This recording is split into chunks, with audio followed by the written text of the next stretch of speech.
On the first day of the new semester in 11th grade, a girl transferred into the class next door, fair-skinned and beautiful. She instantly drew a flock of boys trying to get close to her. Yet one afternoon during break, she strolled straight up to me, and in front of the entire class, slammed her backpack onto my desk. With a pitiful, wrong tone, she said, "George, aren't you going to explain about you licking my feet yesterday?"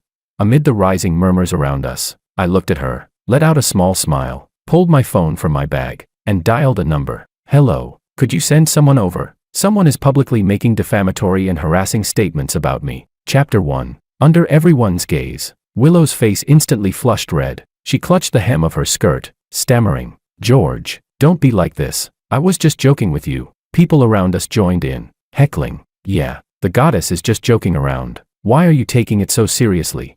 I wish I could lick the goddess's feet. See, what's the point of being smart? He's just a nerd who can't even take a joke." Amid the flattery and excuses offered on her behalf, Willow gradually calmed down. She reached out her hand to me again, wearing a smile. "Hello, George. I'm Willow, the new transfer student next door. I heard you're really smart, a genius. Can we get to know each other?"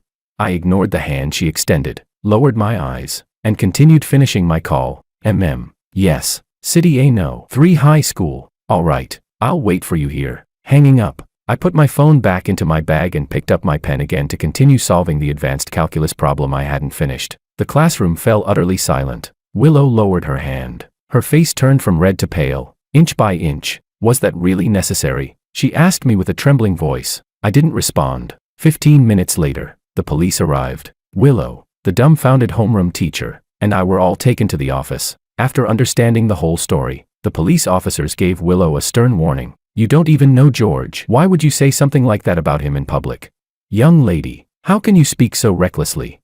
Do you know that verbal harassment also counts as bullying?"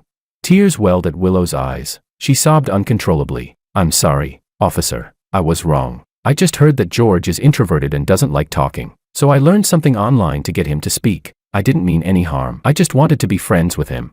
Seeing her attitude was sincere, the officer sighed and cautioned her, "Stop learning random tricks online. If George truly had autism, what you did would only worsen his condition. You young people need to read more positive things and fewer shady tricks." Willow nodded through her tears. It wasn't a big matter to begin with. After a brief mediation, the police left. The homeroom teacher also scolded Willow a little before letting us go back to evening self-study. Willow left first. I followed a moment later but was stopped by the teacher. "George." The middle-aged man hesitated for a long while before finally speaking. "Next time something like this happens, tell the teacher first. Don't call the police right away. It's too extreme. Your classmates will think poorly of you." I paused, then calmly asked, "Why would they think poorly of me? Was any of this my fault?" The teacher was speechless. I let out a cold laugh and walked straight out, leaving the man's sigh behind me. When I returned to the classroom, my desk area was a mess, books scattered everywhere. On my desktop, someone had scrawled the words, "Tattletale Freak," in crooked whiteboard marker strokes. I bent down to pick up my workbook, swept my eyes around the room, and asked, "Who did this?" No one answered. I asked again, "Do I need to pull the surveillance footage?" Still, no one spoke. I walked to the first row, first seat, and kicked the desk hard, the loud bang echoing through the classroom. "Was it you?" The owner of the desk quickly shook his head. "And no, it wasn't me." I walked to the next one. "Was it you?" No. Finally, a boy couldn't hold it in anymore. He stood up from the corner, glaring at me with hatred. "I did it. What can you do to me? You're the one who bullied Willow."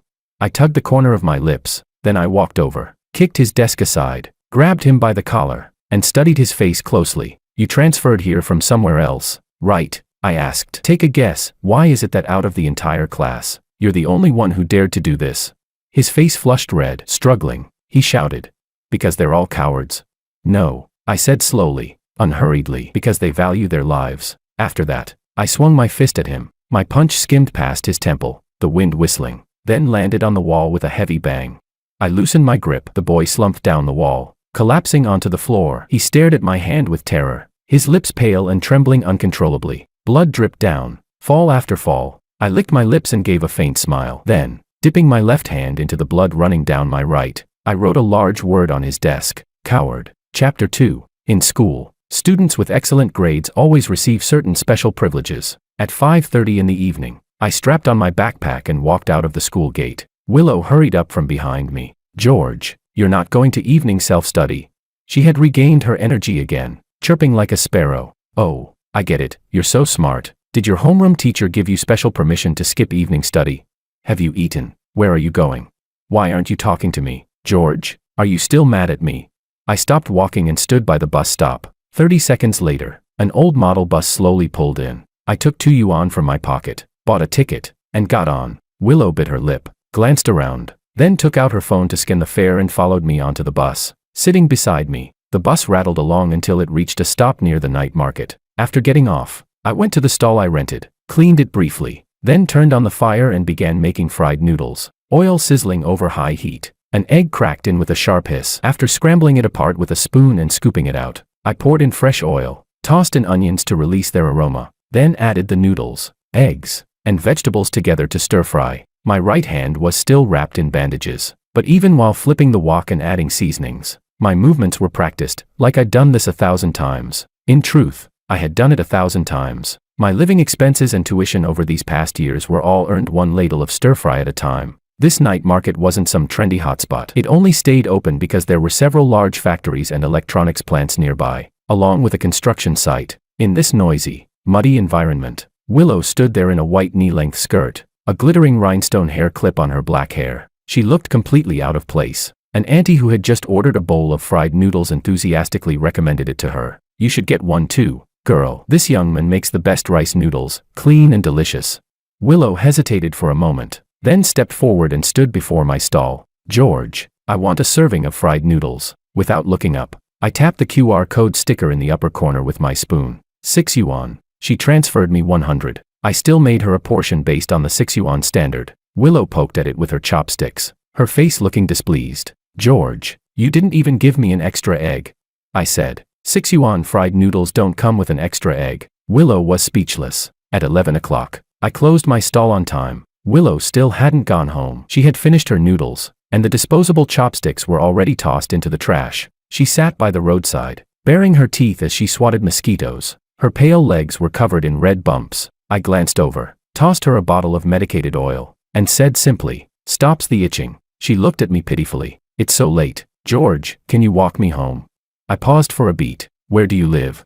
She gave an address. It was a well-known high-end residential area, and coincidentally, right along the way to my own place. After washing my hands clean, I picked up my backpack and started walking. She quickly jumped to her feet, patted the dust off her skirt, and followed closely behind me. When we reached the entrance of her residential complex, Willow called out to me, "George, thank you for walking me home." Under the moonlight, the girl's brows curved gently, her voice sweet and soft. "Does this mean we're friends now?" The night breeze swept away the lingering heat. The obedient, sympathetic rich girl looked at me with her dark eyes full of expectation, gaze shimmering and focused. Such a heart-stirring scene. If not for those voices, I curled the corner of my lips. Maybe. Joy bloomed instantly in the girl's eyes. "Ah, system, did you hear that? I became friends with the male lead on the very first day. I told you, male leads in healing-type novels are the easiest to be conquered. In the books I've read, all you have to do is curl a finger and give them a little sweetness, then they'll come kissing you on their own dot. But it looks like George doesn't like a chatty, sunshine-type girl. I need to adjust my conquering strategy." I gave her a small nod. "See you tomorrow, Willow." A faint blush colored her cheeks. Her eyes sparkled as she said happily, "See you tomorrow, George." On my way back, I received a friend request from Willow. I looked at it for a few seconds and tapped accept. I added a note for her. Number 2, Chapter 3. The key slid into the lock and turned halfway. The old security door opened with a creak. A tiny 15-square-meter room, aside from the bathroom. It only had space for a single iron bed. A frail woman lay on the bed. Her whole body was paralyzed. She couldn't care for herself. After lying there for an entire day, the once clean bedding was already soaked through with her waist. Even though I had opened the window before leaving in the morning, the air was still thick with stench. "Mom," I approached her and asked softly, "why are you so unwilling to keep clean?" Terror flashed across the woman's face. Her whole body couldn't move. Only her eyes darted wildly, and her throat made hoarse, choking sounds. "Oh, I forgot." I sighed with disappointment. "Your system abandoned you. I can't hear your inner voice anymore." I lifted her onto a chair, replaced the old plastic sheet on the bed with a fresh one, then fed her some rice porridge and water. She had starved all day. Her eyes locked desperately onto the spoon, swallowing the food like a starving dog. Soon the bowl was empty. I wiped her mouth and carried her back to the bed. The room was quiet, only a tungsten bulb hanging from the ceiling by a piece of electrical wire swayed faintly in the breeze. Life like this must be miserable, right, Mom? I said suddenly, unable to move. No dignity, needing others for everything. But don't worry, this will all be over soon. I smiled. Mom, today I met a new female lead. I have a feeling you're going to die soon. Not conquered. No, fully dead. I clarified kindly. Just like my parents. Completely dead. The woman's eyes flew wide open. Her breathing grew rough. She let out 2 frantic, broken cries. On this face, I had once seen pretended kindness, fake gentleness, a superiority she could never fully hide. Now all of that had vanished, leaving only fear, a wonderfully soothing fear. After admiring it long enough, I pulled a folding cot from the corner, opened it, and went to sleep. 3 days later, my adoptive mother Patricia died. I took a week off school to handle her funeral arrangements. Patricia had no relatives, so only a few people came to offer condolences. Willow came as well. Her eyes were red, her voice trembling as she gently hugged me. George, you have to stay strong. She added, if your aunt were still alive, she wouldn't want to see you this sad. She had never met Patricia, yet acted as if she were deeply grief-stricken. I appreciated her performance and responded with a flat, indifferent fake. Patricia would have gladly skinned me alive, torn me apart, and ground my bones to ash. After the funeral ended, on my way home, I scattered Patricia's ashes casually onto a patch of grass by the roadside. When I opened the door, the house finally lacked that foul, oppressive smell that clung to someone bedridden for years. Standing by the wide-open window, I inhaled the fresh air with a sense of intoxicated relief. Perhaps because Patricia was dead, that night I had a dream I hadn't had in ages. I dreamed of my parents, dead for many years. Patricia was not my biological mother. My biological mother was a conqueror. She was the sunshine-like presence meant to heal the cold, troubled male lead, guiding him toward the right path. That male lead was my father, a man who had been abused since childhood and suffered from severe bipolar disorder. My mother succeeded. She married my father, and then gave birth to me. A happy family. When the system asked if she wanted to detach from the world, she hesitated, then chose to refuse. She told the system, back in my original world, I was an orphan. Being able to stay here, with Luis and George, makes me truly happy. Perhaps because I inherited half of her blood, I was able to hear her conversations with the system. But at the time, I was only 6. I didn't understand what they were talking about, so I ran to ask my father out of curiosity. My father exploded, demanding to know whether she planned to leave him, whether she had approached him with an ulterior motive from the very beginning. He roared like a wild beast. Have you ever truly loved me? My mother cried and said she did love him, but he couldn't hear anything. In his fury, he smashed everything in the house. After that day, a thin iron chain appeared around my mother's ankle. My father was a devil by nature. For my mother's sake, he had trimmed himself down, forced himself into the shape of a human being. But once he learned that the only love he believed in had been built on a mission, he completely reverted to his true form. During the long period of confinement that followed, sorrow slowly settled between my mother's brows. She no longer liked to smile, nor to speak. The system asked, "Are you leaving now?"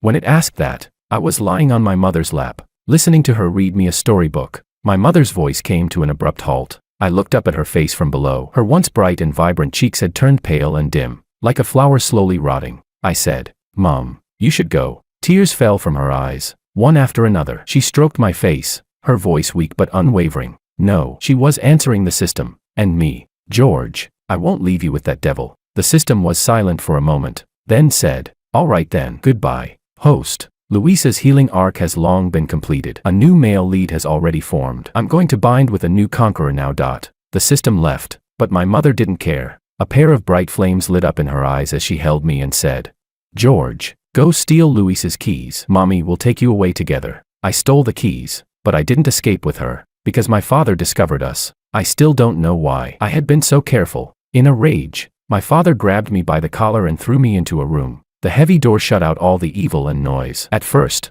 I cried and beat on the door with my hands, but as time passed and no one came, I eventually curled up beside the door and fell asleep. When I woke up, I didn't see my mother. I saw the police. They said my father killed my mother, and then killed himself. Such a strange sentence. I became an unwanted orphan, taken in by a kind new neighbor who had just moved in. Her name was Patricia. At the very first glance I gave her, I heard a familiar voice. "Great news, system. I finally managed to adopt the male lead. Good thing you told me to report it earlier." If the male lead had really been taken away by his mother, my conquer plan would have failed instantly. Sigh. But since he's still so young, I'll have to use a familial route strategy to conquer him. How about a persona of a hardworking adoptive mother, running a street stall to support his schooling, and staying unmarried for life?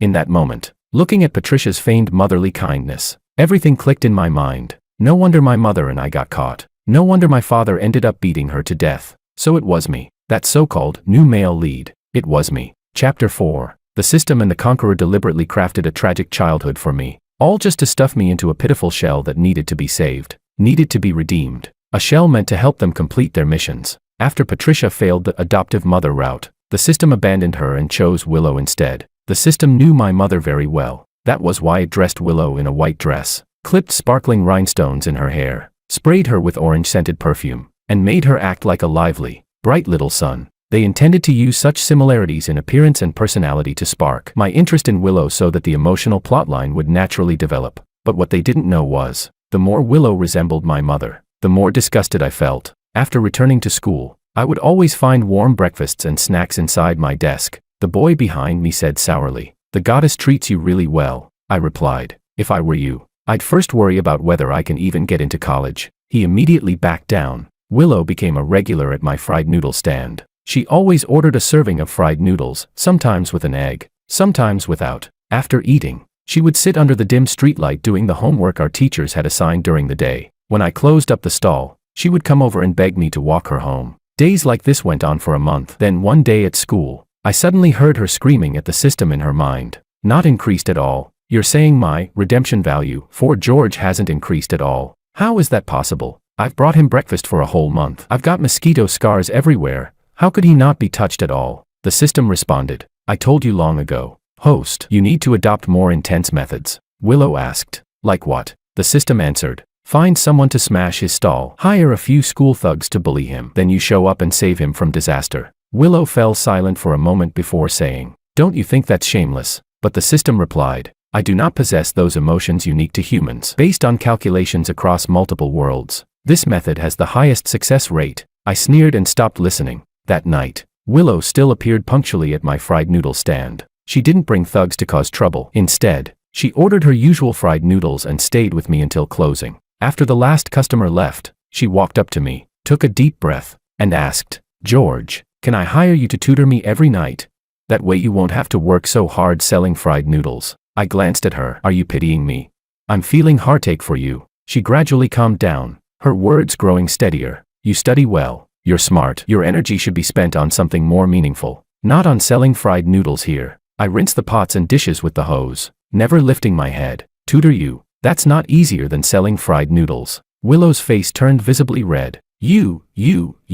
My tone shifted. "But, I agree." She stared at me in a daze. Moonlight fell across the girl's healthy, rosy cheeks, giving off a faint, luminous sheen. She wasn't exactly kind, but she wasn't as vicious as Patricia. So, I was willing to give her a chance. I tutored Willow for an entire semester. Her grades skyrocketed, and when her father found out, he specially handed me a generous red envelope. It was gratitude, and also a reminder that the relationship between his daughter and me was nothing more than a simple employment arrangement. I accepted it gladly. I needed money. Only with money could I buy those expensive materials to conduct the experiments I'd planned for so long. In the second half of senior year, the school announced its guaranteed admission quota. It didn't go to me. It went to another girl who, though not as exceptional as I was in every regard, was still an excellent student. Willow stood up for me indignantly. "Why didn't they give it to you? You're clearly the top of the grade, by a huge margin," she said. "I'm going to make my dad pressure the school board." "Willow, don't make trouble for me," I said. "They didn't give it to me because I'm the only one who might become this year's top scorer in the National College Entrance Exam." This had been the agreement between me and the school from the day I enrolled. It was also the reason the school tolerated so much from me. Willow took a deep breath. "Being the top scorer isn't that easy. I know you're really smart, but can you really do it?" I asked her, "What do you think?"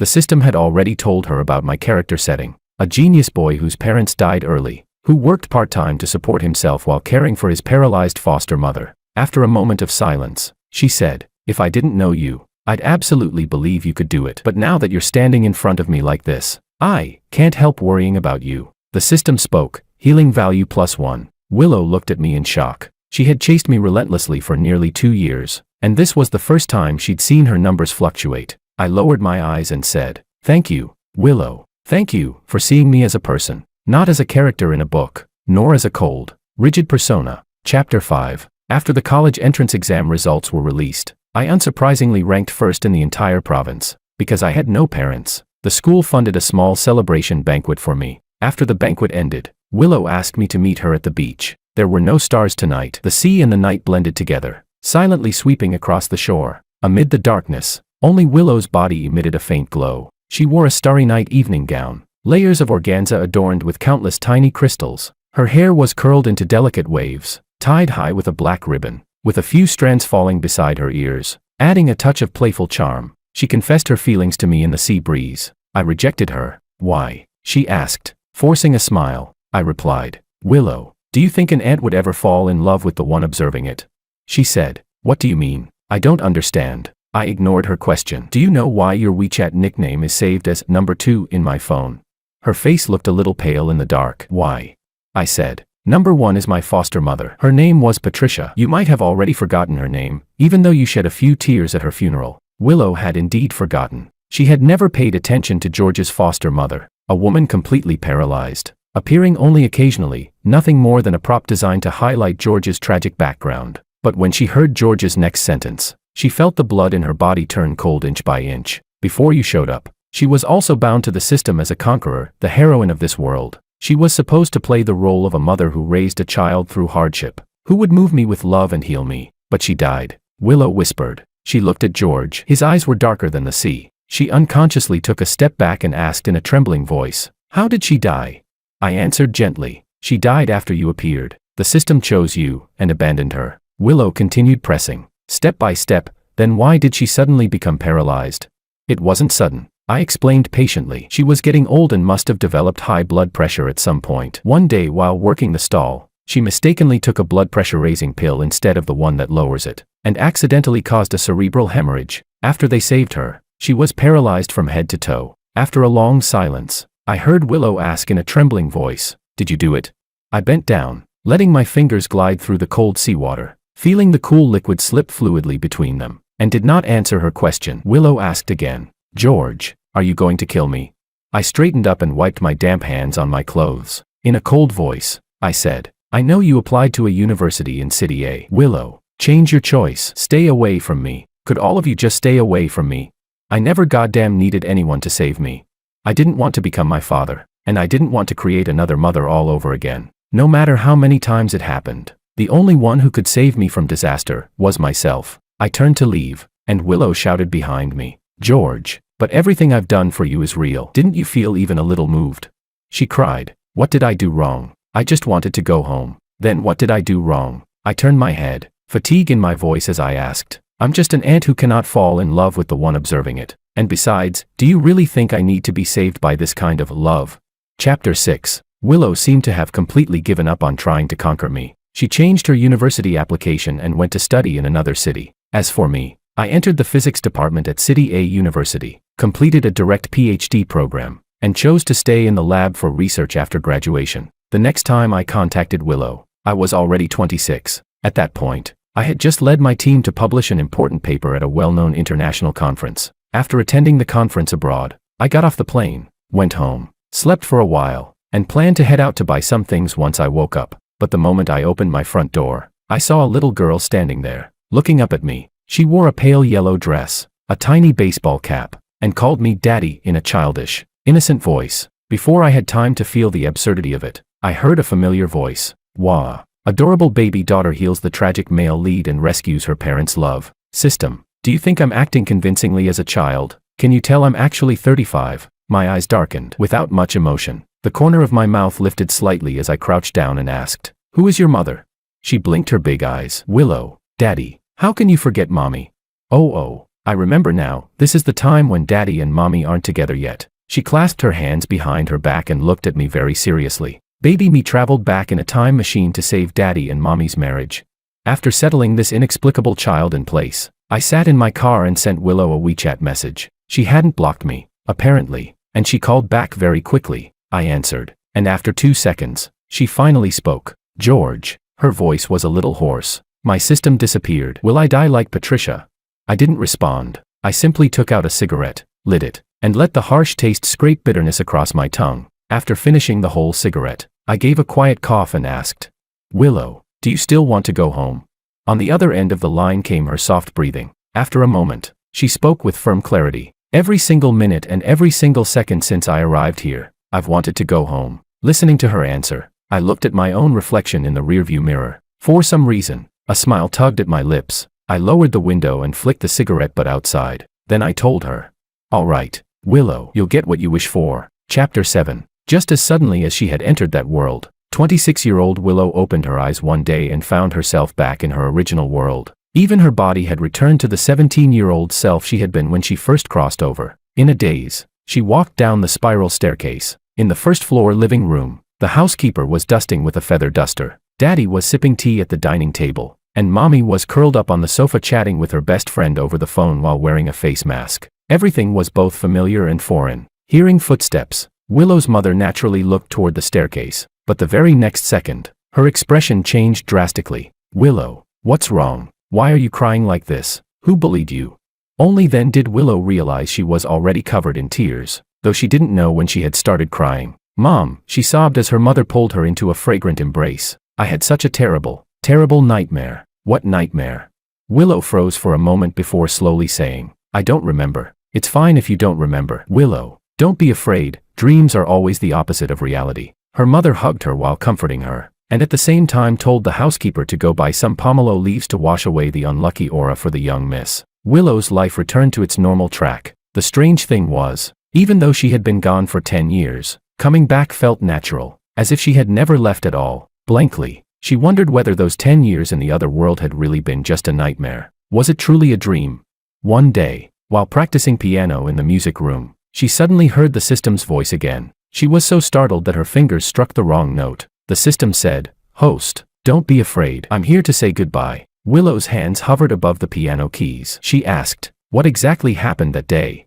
The system replied, "After you failed the conquest, I selected host number 3. But George was simply too intelligent. He successfully developed a device that stripped me from number 3 and forcefully installed me into himself. Once I was transferred into him, the healing mission was completed instantly. I asked him what reward he wanted, unlimited wealth, or to live in a different world." The system continued, "You should already know that half of his bloodline comes from conquerors. If he wished, he could have gone to live in his mother's world, but he refused me and gave that opportunity to you instead. That is the reason you were able to return." Willow whispered, "So he really healed himself long ago." Her eyelashes trembled softly, and a tear fell onto the piano keys. She remembered that night on the dark beach, the boy turning away with cold indifference, saying he didn't need to be saved by anyone. So in the end, the only one who can save a person is that person themselves. "Yes," the system said quietly, "but this violates protocol. So I am about to be destroyed." Willow let out a mocking laugh. "Are you afraid?" "Not really," the system replied. "I wasn't installed with an emotion module. Being destroyed simply means returning from one set of ordered data back to another set of unordered data. But still, I felt I should say goodbye to you." "Goodbye, Willow." Willow froze in place. The system had never called her by her name. In the 10 years of the other world, only one person used that cool, quiet voice to call her, first name and last name together. $6 fried noodles, no extra egg. "See you tomorrow, Willow. Willow, don't make trouble for me. Thank you, Willow. Willow, you'll get what you wish for." In the music room, Willow cried and laughed at the same time. Like a fool, it was George. He had written this farewell from the other world into the system's code, and delivered it to her ears in the final moment before the system was completely destroyed. In the very end, they still had a proper goodbye.